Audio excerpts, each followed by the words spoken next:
Hello, BookTube. I'm back. I saw Noah at Everyone Who Reads It Must Converse do a tag.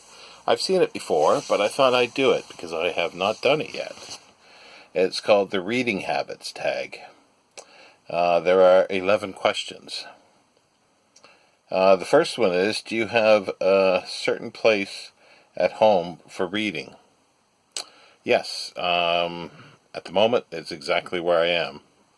I've got a light up here that provides enough light to read. It's a comfy chair. I don't move from it much. I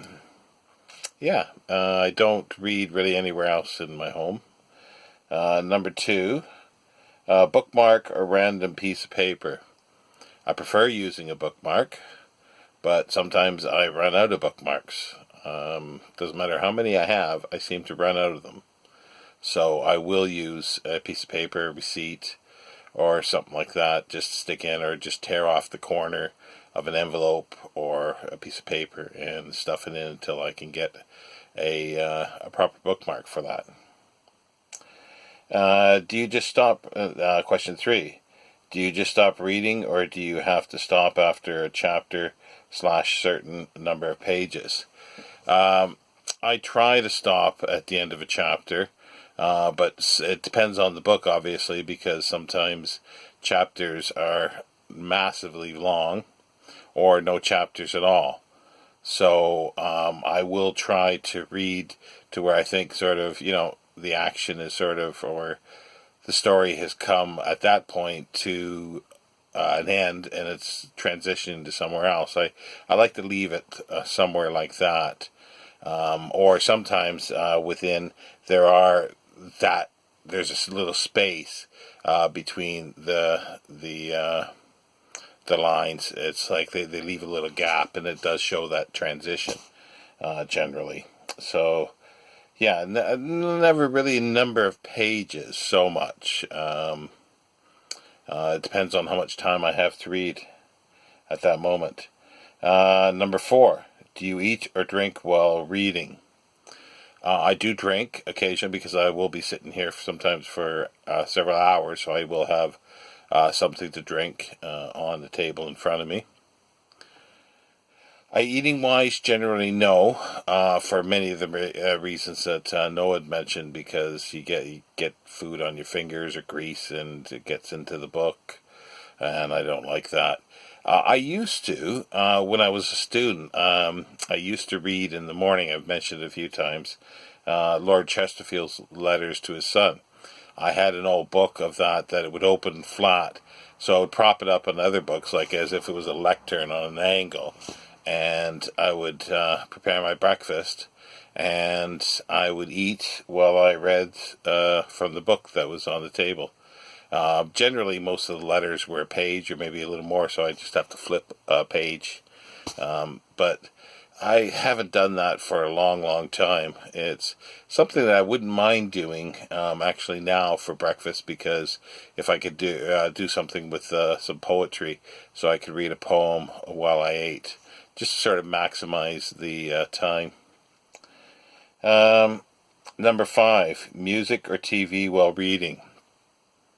Not TV for sure.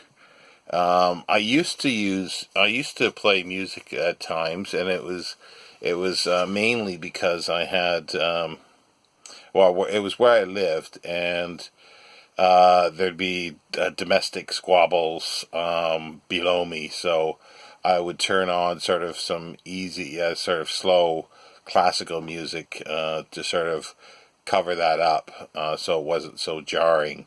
But I haven't done that music-wise for many decades, to be honest.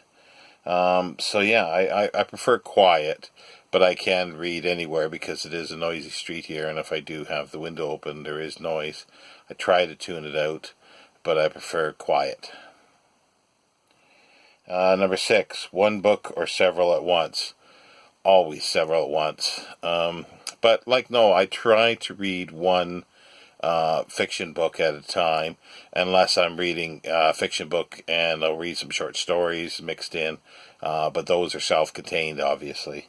Or if it's a really, really big book, if it's like over 1,000 pages, and I am taking a little time to read it, I might, in the meantime, like halfway through or something, pick up something like this that's so short. It's just 100 and some pages. It's almost like a novelette that I'll whiz through in between, just to sort of get a different perspective. Because, but if the book is really, really engaging, then generally I just plow through it.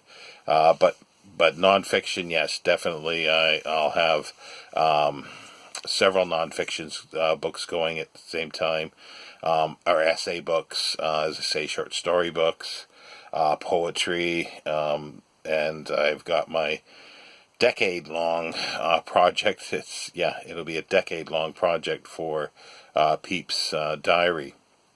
But that's just a little snippet that takes about 5 minutes or so to read every evening, and or if I miss a day or two, a few minutes extra the one evening.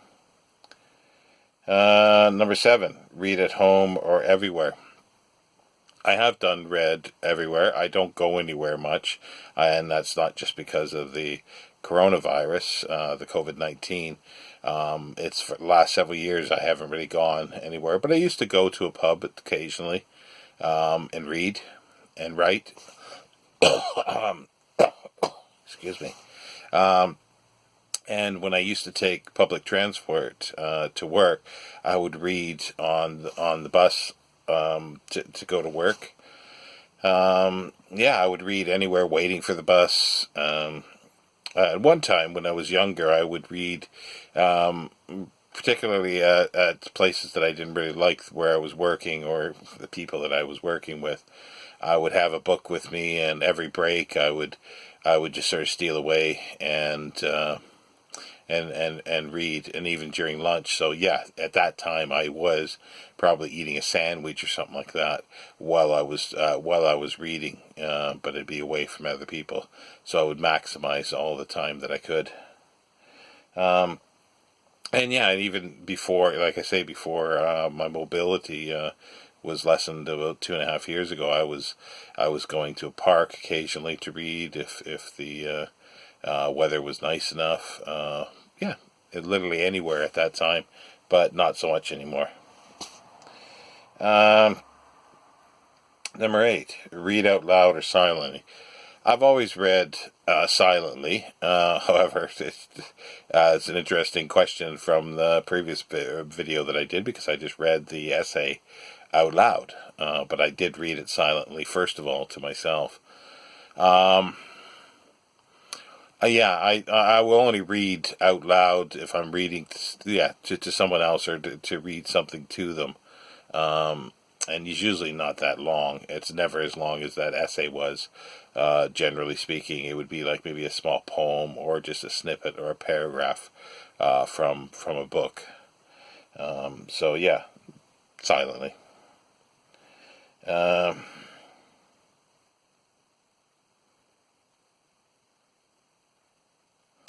Number 9, do you read ahead or even skip pages?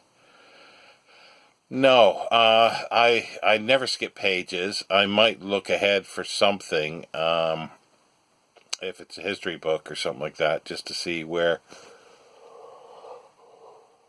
Excuse me, I don't know where that yawn. Well, I know where the yawn came from, but it came on me very quickly. But yeah, occasionally I will look ahead at a biography or something, going, oh, okay, well, they've mentioned this. Let me look in the index and see if I can connect the two things just briefly. I will occasionally do that, but not very often. Do you break the, number 10, break the spine or keep it like new? I never break the spine if I can help it. Some big books, it depends on how they're bound. It doesn't matter what you do, there will be creases and it will break to a certain extent. But I try not to. It's the aim is, like here's Gustave Flaubert, Bouvard, and Pouchet. As you can see, it's brand new, and I'm just at 200 pages in it, so I'm it's going to look the same. It does get a little wear occasionally. This is the older ones, and sometimes on the bottom edge where I lay it on my belly. But generally, it's like new, and I never ever dog ear a page. Never fold over the edges.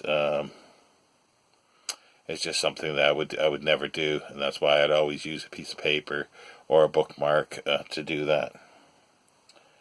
And question 11, the last question is, do you write in your books? No.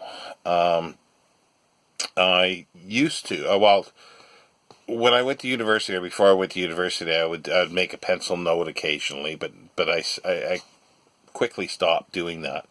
The only other time that I wrote in book was I would put down, well, I had a bookshop, so some books I would put down a date and a code, and the code was the price that I paid for the book, so I know what I paid for it and memory-wise. But I find that I know 99.9% of the time, even now, what I paid for the book, and I remember where I got it.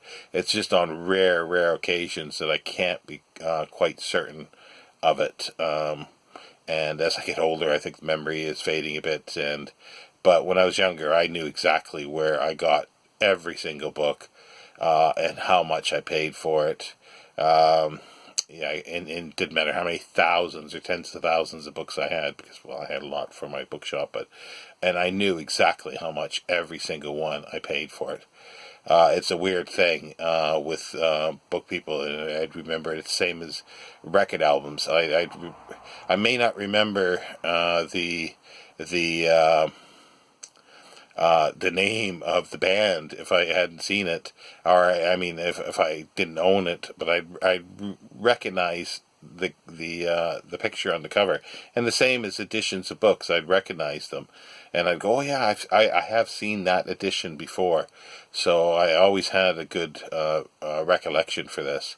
So yeah, that's really the only time that I would do it. But I think that's it for yeah. Those are 11 questions. I don't think I missed anything. Let me just bear with me. I'm just going to scan through, just looking on the laptop here. No, yeah, I've done all 11 questions. They were interesting, and thanks, Noah. And I will call it there. Well, 13 minutes. That's not too bad. I'll see you later, BookTube.